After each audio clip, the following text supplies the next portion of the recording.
Remue Ménage. Je serai le président de tous les Sénégalais. Merci de votre fidélité. Nous sommes dans votre émission Remue Ménage. Remue Ménage. Tous les dimanches de 10h à 11h, Remue Ménage épluche et décortique pour vous l'actualité de la semaine. Dimanche 1er décembre 2013, merci d'être à l'écoute de Remue Ménage. Ce dimanche, c'est la journée mondiale de lutte contre le sida. Nos encouragements à ceux qui se battent pour que cette maladie puisse disparaître à travers le monde. Merci donc, monsieur, d'avoir accepté notre invitation. Je reçois aujourd'hui monsieur Mamadou Wane Dimao, sociologue et ancien fonctionnaire à l'UNICEF. Mamadou Wane est de la gauche, tous les Sénégalais le connaissent. Et Mbaye Thiam, professeur d'histoire à l'EBAD, docteur en histoire, professeur d'archiviste à l'EBAD aussi, et merci, ancien de la LDNPT. Donc c'est quelqu'un qui est resté de la gauche, l'autre qui a quitté la gauche qui sont là aujourd'hui. Nous allons parler de la gauche justement, comment cette gauche au Sénégal aujourd'hui fait pour renaître et par quel chemin elle doit prendre sa renaissance. Mais le premier point de notre débat aujourd'hui, M.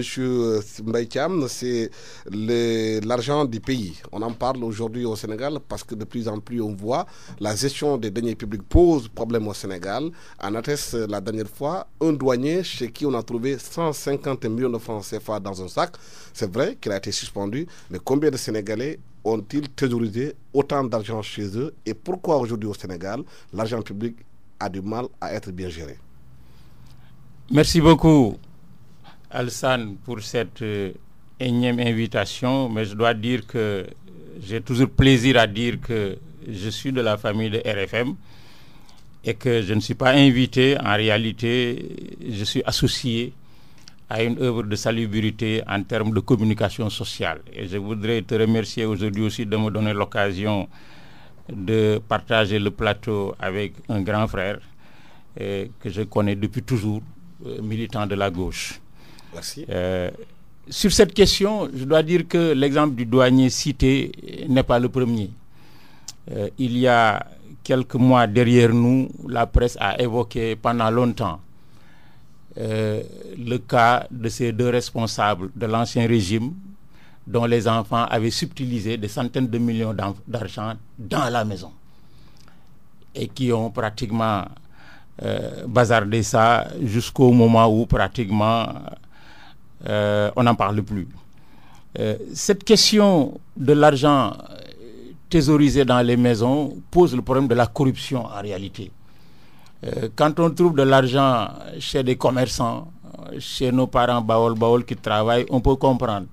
Ils n'ont pas encore le sens de la bancarisation, de la thésaurisation selon les modèles classiques de gestion de l'argent. Mais des fonctionnaires qui gardent de l'argent autre que ce qui sert de dépenses quotidiennes sont en réalité des déprédateurs.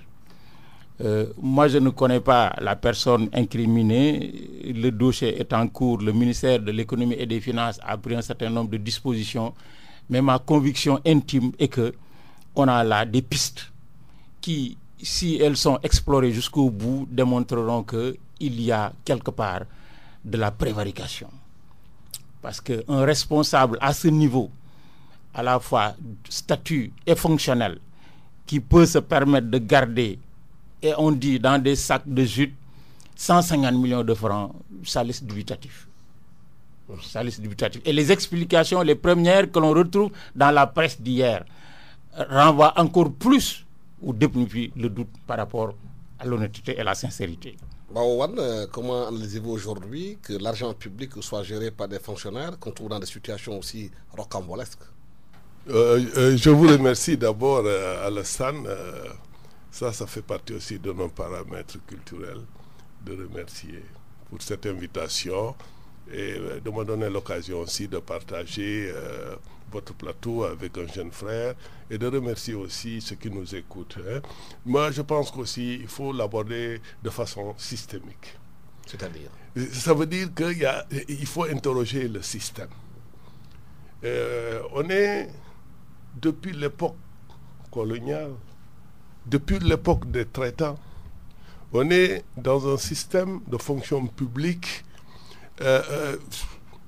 d'abord colonial, ensuite néocolonial, qui est arrimé sur un système qui permet qu'on détienne l'argent, qui permet que l'argent soit le fruit aussi d'une exploitation. Pour revenir à votre question, puisqu'elle est bien calibrée, la fonction publique, c'était un système de privilèges. Et je respecte, bon, pour le moment, je ne sais pas, je respecte la justice, s'il y a une procédure judiciaire. Mais en tant que sociologue, ce que je renvoie, ce que je vois, c'est que c'est pas étonnant. Parce que le fonctionnaire a des privilèges depuis Napoléon. Pour revenir maintenant à certaines fonctions, catégories de personnes, je ne veux pas faire une discrimination ou mettre, comment dirais-je, mettre l'accent sur des corps, mais tout le monde sait que au niveau des structures des finances du pays, que ce soit dans le domaine des impôts, que ce soit dans le domaine où votre fonction est de récupérer de l'argent sous forme d'impôts ou sous forme de douane, il y a eu toujours, à mon avis, des possibilités que certains puissent s'enrichir sans qu'ils soient inquiétés. Donc, il y a, à mon avis, il y a une certaine accoutumance de notre société à ce que certains détiennent de l'argent. On a, même dans la culture wolof que je connais, quelque part, bien qu'étant Halpula, je suis né à Saint-Louis, j'ai grandi au Baol, tout en étant Halpulaar à 100%, mais je dis qu'il y a un système qui nous renvoie, par exemple, à ce qu'on appelle l'avoir. Le teranga, qui est de tête de Dieu. On ne chante que ceux qui possèdent. Donc on est dans un environnement où posséder de l'argent, qu'il soit à la banque ou qu'il soit à la maison, quelle que soit la façon de l'obtenir, dans une certaine mesure est toléré. Donc c'est l'environnement social, politique, social et culturel qui permet. Moi je reste dans ce niveau d'analyse systémique. On a un système qui permet l'enrichissement. On a un système qui permet à ce que certains puissent, tout le monde sait, par exemple, quand je ne veux pas citer, moi je ne citerai pas, mais c'est tout connu de tout le monde, on peut arrêter quelqu'un, un représentant de l'État qui arrête quelqu'un dans la rue et qui lui demande de l'argent. Tout le monde sait. Les gens participent en donnant l'argent. À faire vivre le système. À faire vivre le système, parce que le système, il se reproduit. D'autres acceptent. Et tout le monde sait que tu viens à l'aéroport, tu rentres, on te demande est-ce que tu as des devises. Si tu as des devises, beaucoup d'argent, bon, on laisse passer si tu donnes quelque chose. Le système, il a quand même, quel que soit, que ce soit depuis très longtemps, depuis le premier système, 1960, jusqu'à nos jours, il y a ce qu'on appelle le système n'est pas armé contre les pratiques de corruption, ou en tout cas permettent dans une certaine mesure. Mbaye, est-ce que justement il est possible de lutter contre le système? Parce qu'on a vu que beaucoup de dirigeants qui avaient peut-être la volonté de combattre le système ont été tués ou bien happés par le système. S'ils n'ont pas eux-mêmes victimes du système ou bien qu'ils ne sont pas dans le système. Mais absolument, il est possible de lutter contre cette tendance parce que ce n'est pas une tendance sénégalaise. Douane parlait tout à l'heure de sociologie, moi je suis un historien. Quand on étudie de près ce système, aujourd'hui, d'un état pré-bandier, d'un état de déprédation, d'un état de corruption, c'est parce que l'état sénégalais de Senghor à Macky Sall est un état de la reproduction du système colonial. Parce qu'avant le système colonial, les contradictions de classe existaient dans cette société, l'exploitation existait, mais il y avait une morale sociale, il y avait une éthique sociale qui faisait que les dirigeants des différentes sociétés sénégalaises ne se comportent pas comme ceux d'après l'indépendance. Quand il a été élu Bourba Djolof à 17 ans, en 1895, 17 ans, Bouna Ndiaye avait choisi comme devise « Quiconque profite des deniers d'un pays qui lui est confié ne servira jamais ce pays ». Et il le répétait chaque fois qu'il réunissait le conseil du Djolof autour de lui. C'est écrit, daté, parce qu'il avait fait l'école des fils de chef et le collège à la vue de Tunis. Mais 2 siècles avant, l'Almami Abdul Khadiri, en confortant le système légué par Thierno Souleymane Baal dans le Fouta avait émis 7 conditions pour gérer un pays. Pour être chef. Il disait, le premier, choisissez un homme savant, pieux et honnête, qui n'accapare pas les richesses de ce bas monde pour son profit personnel ou celui de ses enfants.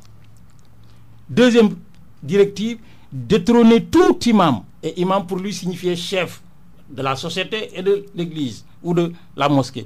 Détrôner tout imam dont vous verrez la fortune s'accroître et confier l'essentiel de ses biens. Troisièmement, combattez-le et expulsez-le s'il s'entête. Quatrième directive, veillez bien à ce que l'imama ne soit pas transformé en une royauté héréditaire où seuls les fils se succèdent à leur père. Cinquième directive, choisissez toujours un homme savant et travailleur. Sixième directive, il ne faut jamais limiter le choix à une seule et même personne. Et septièmement, fondez-vous toujours sur le critère de l'aptitude, c'est-à-dire de la compétence. Et ça qui a fondé les royaumes de l'Almamia dans le Fouta jusqu'à la colonisation. Alors, ce qui se passe aujourd'hui, c'est que il a émergé dans ce pays à partir de 1886-90 avec la fin des résistances une sorte de caste sortie de nulle part, mais en réalité elle est sortie du système colonial. On les a appelés les élites, les évolués, les ceci et les ça. Ils ont été formatés pour continuer la pérennisation du système colonial. Et quand on a hérité du système colonial, Mamadou Anne l'a dit, mais l'État est devenu pratiquement une sorte de privilège. Or, il n'y a pas besoin d'aller chercher loin. On peut, dans ce pays, faire un système, si on retourne à nous-mêmes, les institutions qui nous gouvernent, les formes de gestion qui gèrent le pays dans ce pays, favorisent les privilèges. Dès qu'on nomme quelqu'un, on pense aux indemnités, avant de penser à la feuille de route qu'on lui donne, aux objectifs, aux indicateurs de performance, à l'évaluation. Dès qu'on nomme quelqu'un, toute sa famille se réunit autour de lui le soir et font du bruit. Ils font la fête. Ils font la fête. Alors que c'est un risque, c'est un enjeu, c'est un challenge, c'est un sacerdoce. Et bien, résultat, pratiquement, on élimine l'ensemble des valeurs morales, des valeurs sociales, de dons de soi, d'engagement, et on crée un système de privilèges. Et notre État, hérité du système colonial, est un État de privilèges. Et les gens n'ont pas de limite dans les privilèges, y compris la corruption. Oui. Mamadou Wane, est-ce qu'aujourd'hui, la réactivation de la CREI peut participer à lutter contre cette prédation? Je dis oui et je dis non. Pourquoi? Je dis oui parce que bon, c'est un mécanisme qui existe et c'est un mécanisme aussi qui fait en sorte que on doit rendre compte quelque part. Je dis non parce que également bon, je vous le dis, je ne vous le cache pas, j'ai peur, j'ai des doutes. Pourquoi? Sur son efficacité à partir du moment où est-ce qu'il n'est pas utilisé comme un élément, une institution de la justice de vainqueur. Parce qu'à la fois, vous savez, il a parlé de droit. Le droit, c'est à 3 niveaux. Le niveau local, qui renvoie à ce qu'on appelle les coutumes. Dans ce pays, la culture, elle est de tolérance. Bal. Masla, bal. Je ne porte pas de jugement de valeur. Peut-être aussi c'est ce qui nous a sauvés comme nation jusqu'à présent. Il y a ce que j'appelle les amortisseurs. La rigidité des fois, surtout quand cette rigidité a des connotations, puise le deuxième niveau qui est le niveau international.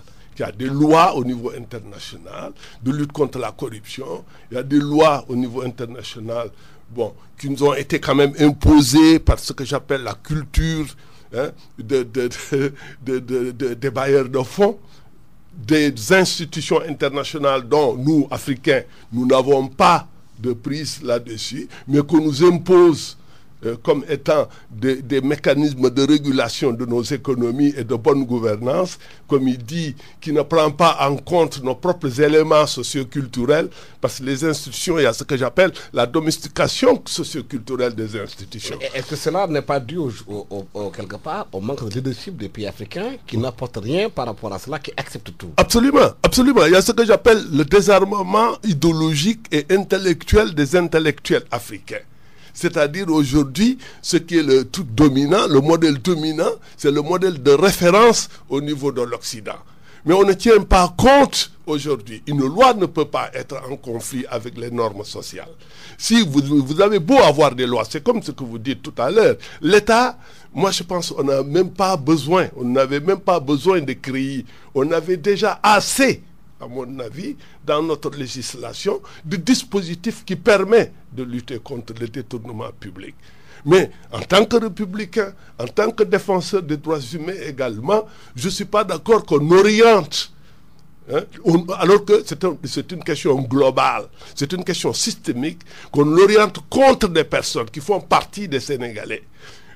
Donc pour moi, c'est pourquoi je dis oui et non, parce que je suis un peu nuancé. J'attends aussi, en termes de résultats, qui respectent, parce que aussi les normes, qui respectent les normes, les droits des uns et des autres. Les droits des uns et des autres. Mais quand, par exemple, ce que je dis aujourd'hui, Sénégalais, il suffit de sortir, on cogne votre voiture, vous demandez le truc. Réparation. Tout de suite, il y a une foule autour de vous.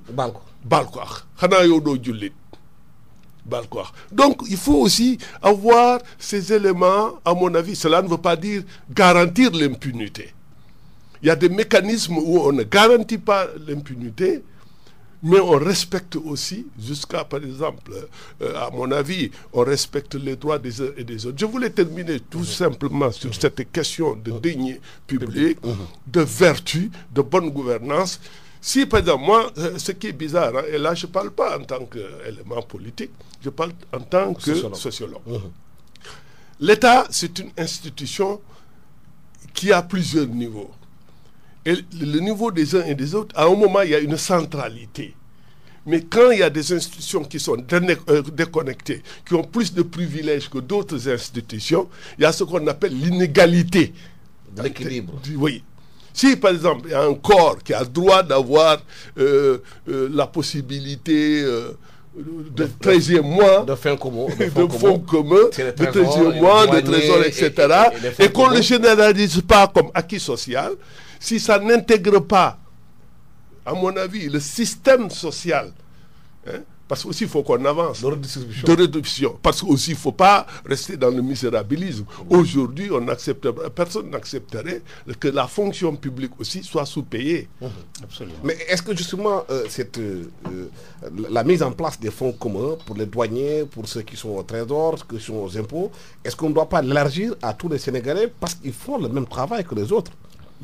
Quand un État crée un système qui valorise l'effort, qui valorise la réussite, mais on doit sanctionner positivement tout le monde. Les Sénégalais constatent qu'il y a une catégorie de personnes qui, elle, est sanctionnée positivement, régulièrement. Ils ont des fonds communs et puis d'autres non. Quand un professeur d'université encadre une classe et qu'à la fin de l'année, toute la classe passe en classe supérieure, qu'est-ce qu'on doit lui donner? Il n'a pas de 13e mois, le professeur d'université. Le douanier qui fait le même travail sur place, qui arrête des gens, qui empêche que l'économie soit polluée, mais en plus de son salaire, les efforts qu'il fait sur le terrain peuvent être certifiés. Ce que l'un ne peut pas faire, et qui est fait malheureusement, c'est qu'on crée un système de privilèges, de caste, qui donne à certains et qui exclut d'autres. Hier matin, en préparant un peu cette émission, j'ai fait ce que font tous les archivistes documentalistes comme moi. J'ai fait de la recherche documentaire.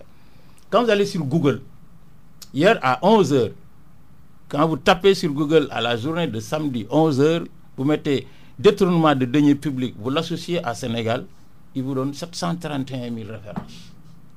731 000 en 0,24 secondes.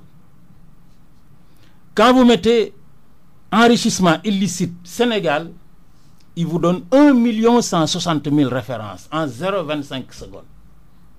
Ça veut dire que c'est une question de portée sociale. Mais est-ce que justement, pour autant, on doit aussi laisser ceux-là, les fonctionnaires ou bien les Sénégalais, piller les caisses au moment où, par exemple, certains hôpitaux dans certaines régions n'ont même pas d'alcool? C'est à ça que je viens. Tant que l'État du Sénégal, tel qu'il est structuré aujourd'hui, est un État de privilège, les fonctionnaires ils vont détourner de l'argent quand ils en ont. Surtout que les mécanismes de lutte contre le détournement de l'argent comprennent certes des mécanismes comme les tribunaux, la justice, mais en amont, avant d'arriver, il ne faut pas attendre que les gens aient détourné pour les juger. Il faut mettre en place des dispositifs qui empêchent ou sécurisent les données publiques. Mais ça, c'est le contrôle. Aujourd'hui, l'Assemblée nationale, par exemple, à titre d'exemple, a des fonds communs, a de l'argent du pays, des fonds politiques, comme on dit, mais elle est soustraite pratiquement du contrôle de l'ARNP et des corps de contrôle, alors que l'Assemblée est censée quand même voter les lois. Même si on l'autorisait à aller contrôler, les difficultés ne seraient pas levées. Parce qu'il y a un des mécanismes. Moi, je travaille sur ces questions depuis 20 ans, depuis que j'ai découvert le Canada et le Québec. En termes de bonne gouvernance, c'est parmi les références des références. Je suis allé en Suède travailler. Même la présidence doit être soumise à la Cour des comptes. Mais bien sûr, aucun organisme public ne doit être écarté des structures de contrôle. De la présidence de la République à la sous-préfecture de Fongolimbi. Sauf que si vous voulez contrôler, on contrôle à partir de faits constatés et de preuves.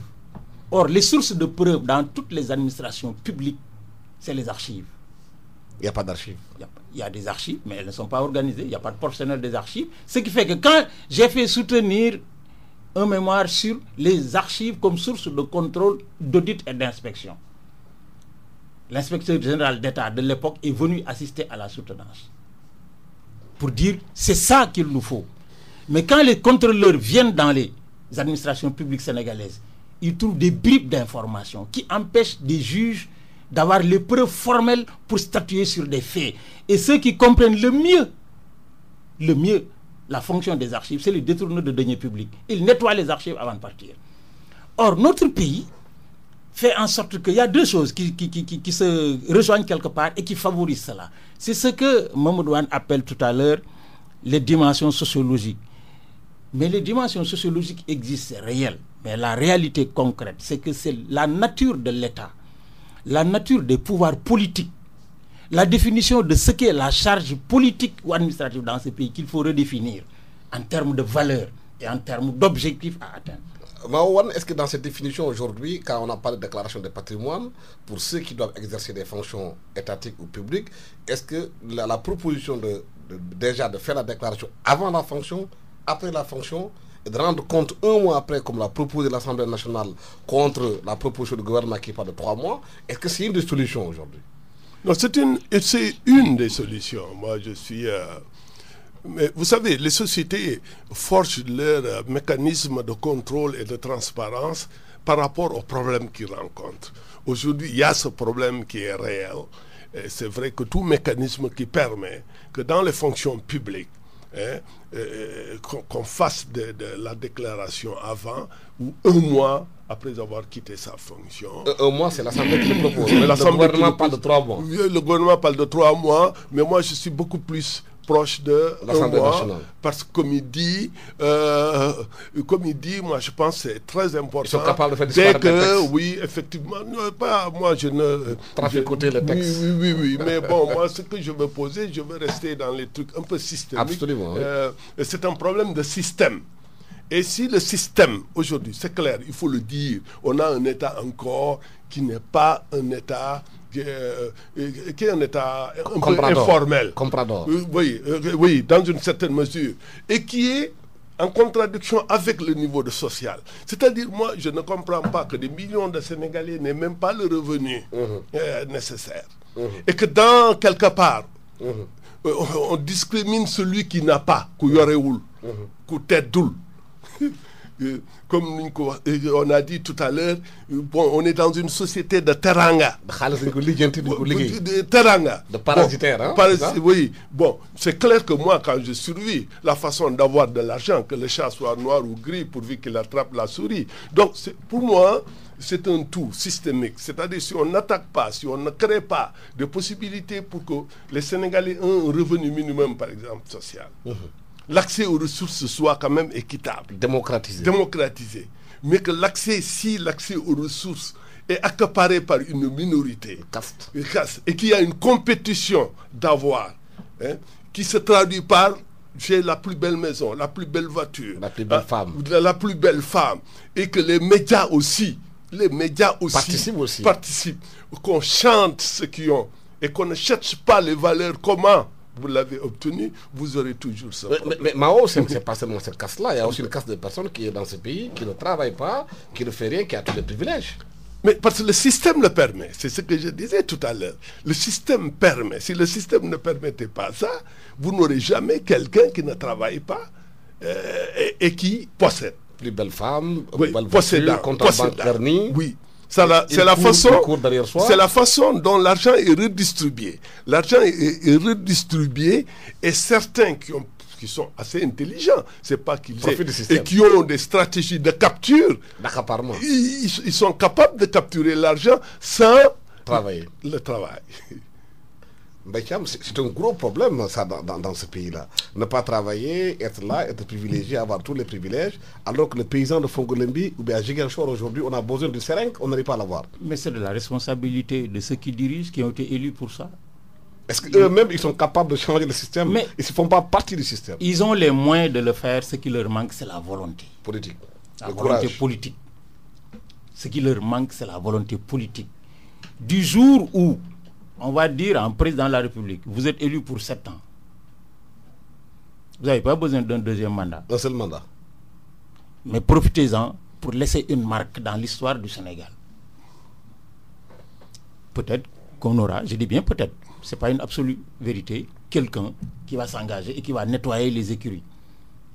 Mais en allant au fond, parce qu'il y en a même qui se considèrent comme intouchables, mais tout le monde est touchable dans un État. Quand la raison d'État est là, mais il n'y a plus. Mais dès qu'on élit quelqu'un, il s'installe, il pense à son deuxième mandat. Pas à la prochaine génération. D'autres même à la troisième. Et à la multiplication de trucs pour se faire à la limite remplacer par... On crée, on reconditionne pratiquement la réalité des privilèges. Or, il ne faut pas qu'on pense que c'est un phénomène africain. C'est pas vrai. Moi, il y a 4 ans, j'ai été retenu pour aller au Rwanda créer un système d'information, de gestion. Mais au Rwanda, il y a un État fort. Il y a un président qui décide, qu'on applique. Un système d'information, de gestion pour un organisme public qui est l'association de la Direction générale des impôts et domaines et de la Direction générale des douanes. J'ai découvert dans ce pays, derrière le régime fort, dictatorial, une volonté politique réelle de gestion transparente et surtout de suppression des privilèges. Au Rwanda, il y a 4 personnes qui ont logé et véhiculé. En venant tout à l'heure, j'ai roulé derrière un véhicule, c'est marqué 20 000 et poussière AD. Ça veut dire qu'il y a plus de 20 000 véhicules qui roulent tous les matins avec l'essence du peuple. Pendant que 30 000 salles de classe dans la région de Casamance sont des abris provisoires.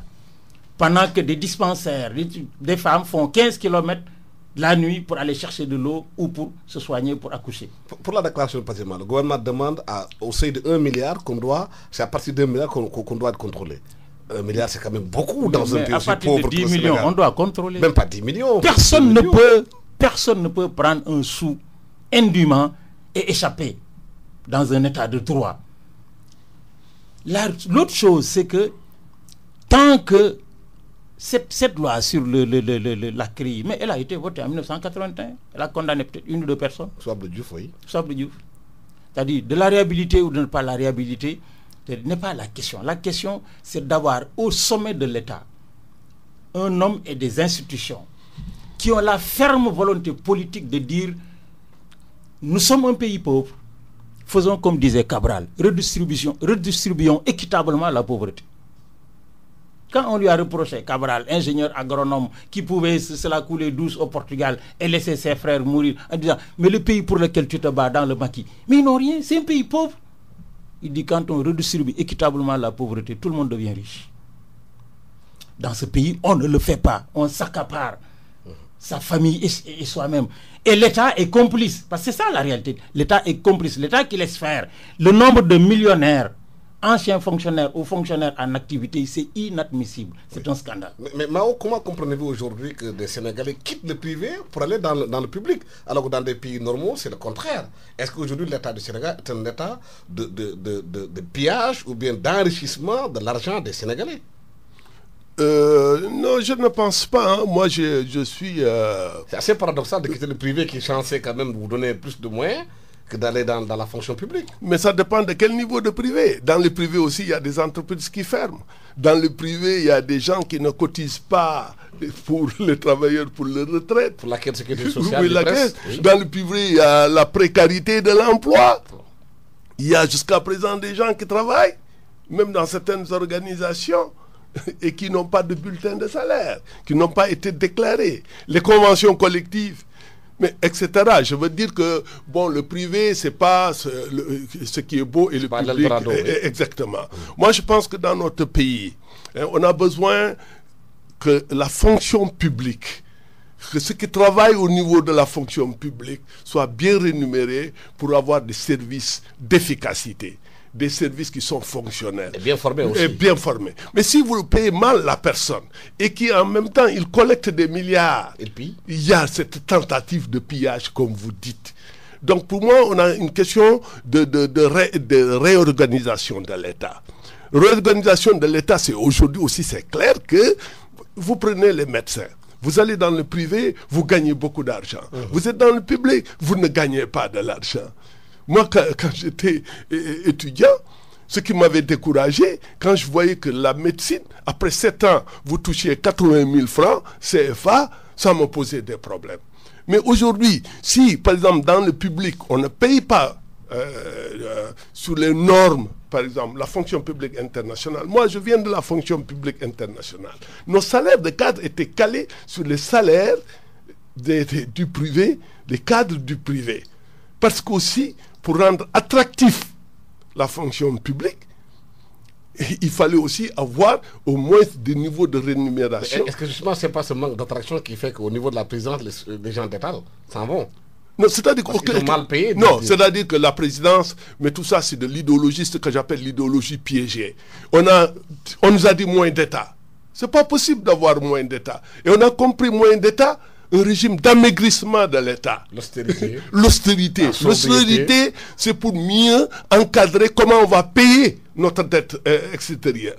L'austérité, c'est à partir du moment où on n'avait pas la souveraineté sur la conduite de nos économies et que les économies passaient par des plans d'ajustement structurel. La Banque mondiale définie par la Banque mondiale, définie par le Fonds monétaire international, définie au niveau du capitalisme international. On perd notre souveraineté économique. On ne peut pas avoir une monnaie qui est une monnaie arrimée à une monnaie de l'euro et qu'on peut parler d'une souveraineté économique. Je ne veux pas aller dans ça, je veux rester un peu dans la dimension sociologique. On a un type d'État. Vous avez parlé du Rwanda. Le Rwanda aujourd'hui a un État fort parce que le Rwanda est sorti d'une tragédie. Où les mécanismes ont sauté. Absolument. Il n'y avait pas d'État, où l'État était un État de toutes les façons, un État génocidaire dans une certaine mesure, relayé par, quand je parle d'État, je parle aussi de tous les instruments de médias qui ont relayé, etc. Et quand il y a eu des millions de morts sur des choses parce que je suis Tutsi ou je suis Hutu, il y a eu le réajustement.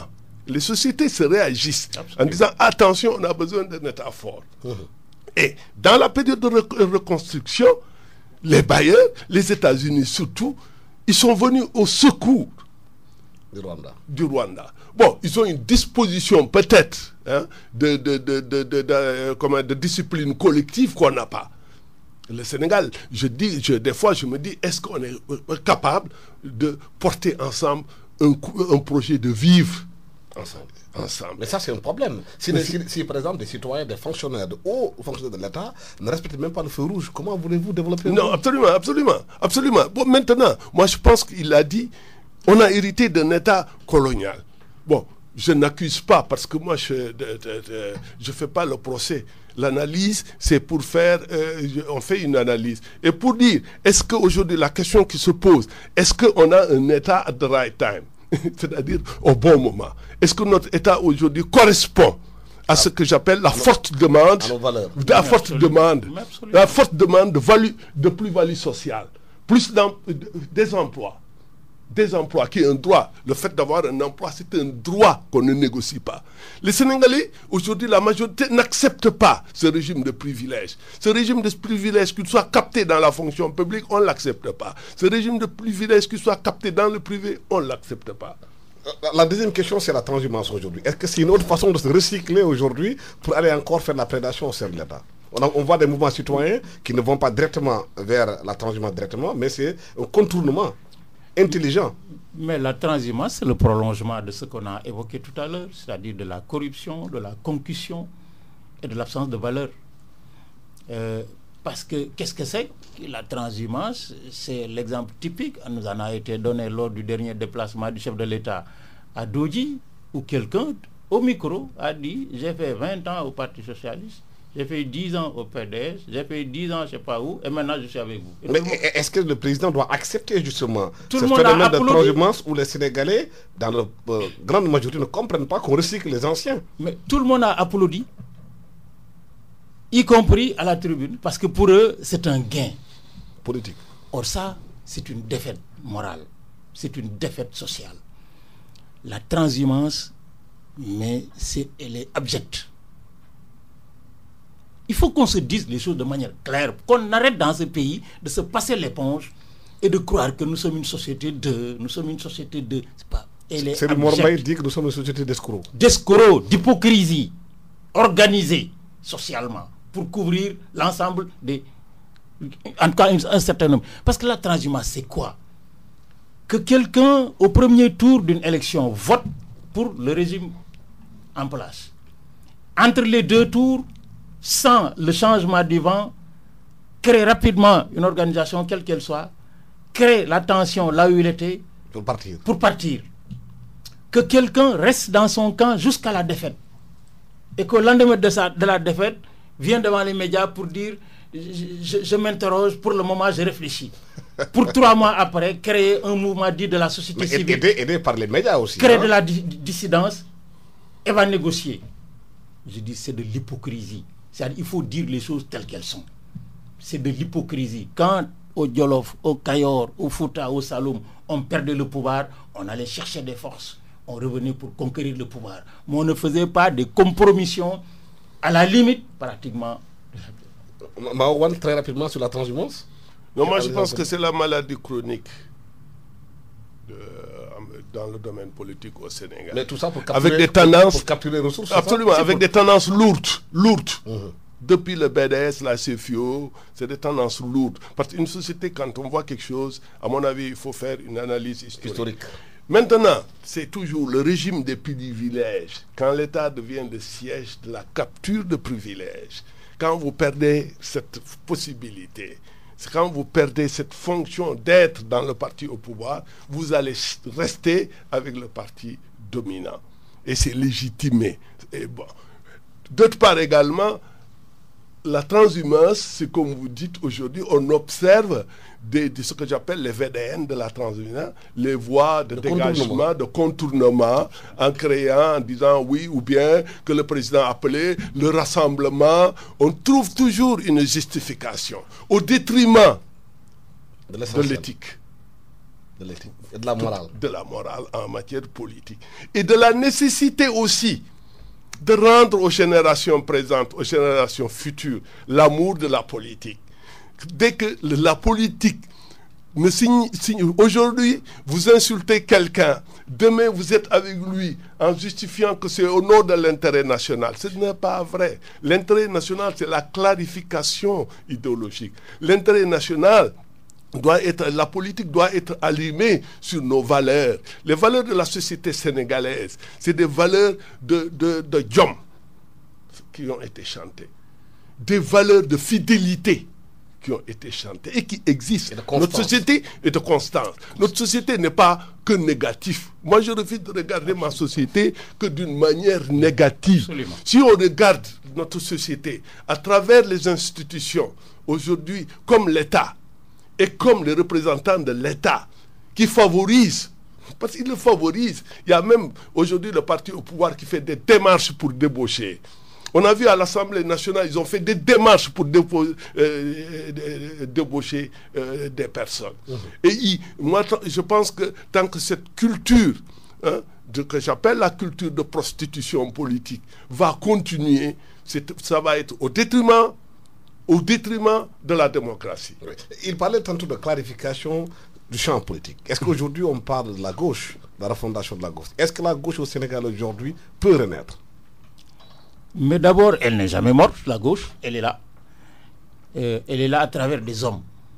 Malheureusement, elle est absente à travers des structures. Mais il y a eu des mutations il y a beaucoup de psychologiques, même humaines de certains qui sont passés d'un parti de gauche à un parti de droite, à un parti libéral, et qui naviguent aussi. C'est une forme de transhumance aussi, ça. J'espère que Abdoulaye Elimane Kane, mon ancien professeur et grand frère, m'écoute, parce qu'un jour, il m'a présenté quelqu'un, et avec l'humour qui le caractérise, il m'a dit, ce monsieur, on m'a dit, présenté son nom, il m'a dit, il est passé de la gauche à droite sur des patins à roulettes. Il a muté. Voilà, il est passé de la gauche à la droite sur des patins à roulettes.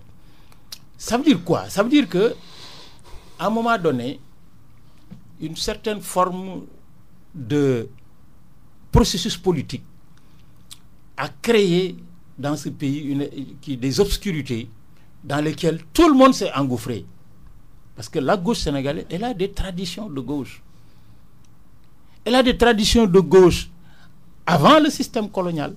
Parce que la gauche, pour moi, c'est le progressisme, c'est l'engagement politique libre mais gratuit, c'est le don de soi, c'est l'appartenance à un groupe et le sacrifice ultime à ce groupe. Mais aujourd'hui, on a l'impression qu'elle sert d'accompagnement pour la prise de pouvoir. Mais parce qu'elle a dégénéré. Parce que les structures de gauche ont dégénéré. Les hommes de gauche n'ont pas dégénéré. Il y en a encore beaucoup, contrairement à ce qu'on pense. Mais les partis qui se réclament de la gauche, qui sont tous sortis du pays, mais pour l'essentiel, elle a dégénéré. C'est-à-dire que les gens, autour des années 80-90, sous couvert de théorisation de l'ouverture et de la massification des partis, avec les plans d'ajustement structurel, avec les plans d'ajustement, ont complètement mais pollué l'atmosphère des partis communistes qui étaient des structures avant-gardistes de lutte, d'éclairage des luttes populaires, mais on a pollué tout cela avec des alliances, avec le pouvoir en place, entrisme dans le gouvernement. Et ça a tué pratiquement les velléités d'engagement des gens sincères. Mais apparemment, dès qu'il touche à l'école du pouvoir, il y a une jouissance qu'il mais parce que dans la gauche, il y a des tendances, dans tous les partis. Des maoïstes aux staliniens, comme on nous appelait, nous, la LDMPT et du PIT, les trotskistes, c'est autre chose encore. Il y a des tendances lourdes. Il y a tous ceux qui sont sincères et qui veulent et ne pensent qu'au pays et aux populations. Et puis il y a tous ceux qui, à un moment donné, fatigués peut-être, désenchantés ou poussés par d'autres forces sociales à l'intérieur de leur propre groupe, mais ont tendance à dire, mais il faut y aller parce que sinon la soupe va être finie avant qu'on arrive. Hier, vous êtes revenu pour parler justement de cette gauche-là. Est-ce qu'il est possible que la gauche puisse se reconstituer dans un monde où aujourd'hui c'est l'ultralibéralisme qui domine? Ouais, même la Chine a changé d'orientation quelque part. Hein. Mais je vous rappelle que toute l'Amérique latine, c'est la gauche qui est au pouvoir, je pense. Et en Europe aussi, il y a dans les forces nouvelles et dans même des forces les partis qui gèrent l'État. Mais le pays emblématique, c'était la Chine aujourd'hui. Oui, mais la Chine, je pense qui s'est mis à l'économie de marché. Hein. Oui, qui s'est mis à l'économie de marché, mais qui a gardé aussi. Qui reste un pays de gauche, qui reste un pays progressiste et révolutionnaire. Mais pour revenir ici, parce que sinon je vais me faire piéger par votre question. Aujourd'hui, moi je pense que la refondation de la gauche historique est venue.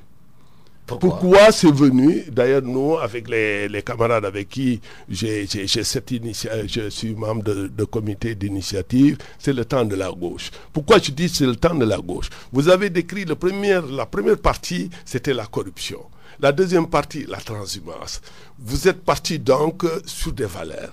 Aujourd'hui, c'est la gauche, au cours de l'histoire du Sénégal, qui a été le gestionnaire des valeurs républicaines, qui a été le gestionnaire des valeurs d'égalité sociale, qui a été le socle du développement de nouveaux mouvements sociaux, pour l'émancipation des femmes, pour même pousser les droits humains. Aujourd'hui, les questions de notre société, c'est les questions de quoi? Mais Maouane, comment pouvez-vous recomposer cette gauche alors que c'est là qu'ils sont venus dans votre recomposition, ont navigué de la gauche à la droite, à l'extrême droite, et qui ont navigué dans tous les régimes, ils sont avec vous? Non, mais c'est-à-dire c'est un processus historique. Ce que je veux dire aujourd'hui, on est arrivé à un moment, le Sénégal a expérimenté le régime de Senghor, a expérimenté VAD, sont en train d'expérimenter Macky, qui est une version du libéralisme. Et ceux qui sont avec vous, ceux qui sont avec nous, comme il a dit, à la droite, qui reviennent. Comme il a dit, ceux qui sont partis de l'autre côté ne sont pas partis avec les valeurs de la gauche.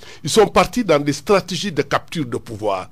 Il y a une partie de la gauche qui n'est jamais dans ces logiques de capture de pouvoir, et aujourd'hui qui est le centre de la refondation, pour que ce pays, comme je dis, on est arrivé à ce qu'on appelle la clarification politique et idéologique. Mais est-ce qu'il n'y aura pas une sorte de contradiction à votre sens? Ceux qui sont partis, qui sont revenus, qui ont touché à l'école du pouvoir, qui reviennent à la gauche, faire un discours de la gauche aujourd'hui aux Sénégalais, personne ne va les croire. Non, c'est-à-dire que le problème aujourd'hui, c'est pas à travers les personnes. C'est vrai que les personnes sont importantes. Mais aujourd'hui, ceux qui sont porteurs de cette dynamique de refondation de la gauche historique sont assis aussi sur une légitimité qui n'est pas remise en cause par des allers-retours. Ça, c'est extrêmement important. Mais si aussi on ne peut pas être, parce que nous, on est dans une approche inclusive, si on n'a pas la capacité de permettre à ceux qui étaient partis de revenir, de retrouver leur maison d'origine, au moment où on parle de recomposition de famille libérale, nous, on dit qu'aujourd'hui, c'est en termes de réponses. Les réponses que demande aujourd'hui la restructuration, la refondation de notre État, le passage d'un État, qui est un État quand même, à mon avis, un État qui n'est pas l'État idéal que nous voulions, qui n'est pas un État ni juste, ni un État efficace, pour aujourd'hui permettre, parce que je ne peux pas comprendre qu'aujourd'hui, je suis d'accord avec vous, que la question fondamentale qui est posée, on dit qu'il y a trop d'étudiants, alors que la question avons-nous assez investi pour qu'il y ait des universités? On n'a pas assez d'étudiants. On demande à des gens d'avoir le bac pour aller à l'enseignement supérieur. On nous rajoute, il faut 30 000 francs. Et si on n'a pas ces 30 000 francs, est-ce que ce n'est pas un droit d'aller? Des structures de formation à côté, etc. Bon, il y a des enseignants, il y a des professeurs qui manquent.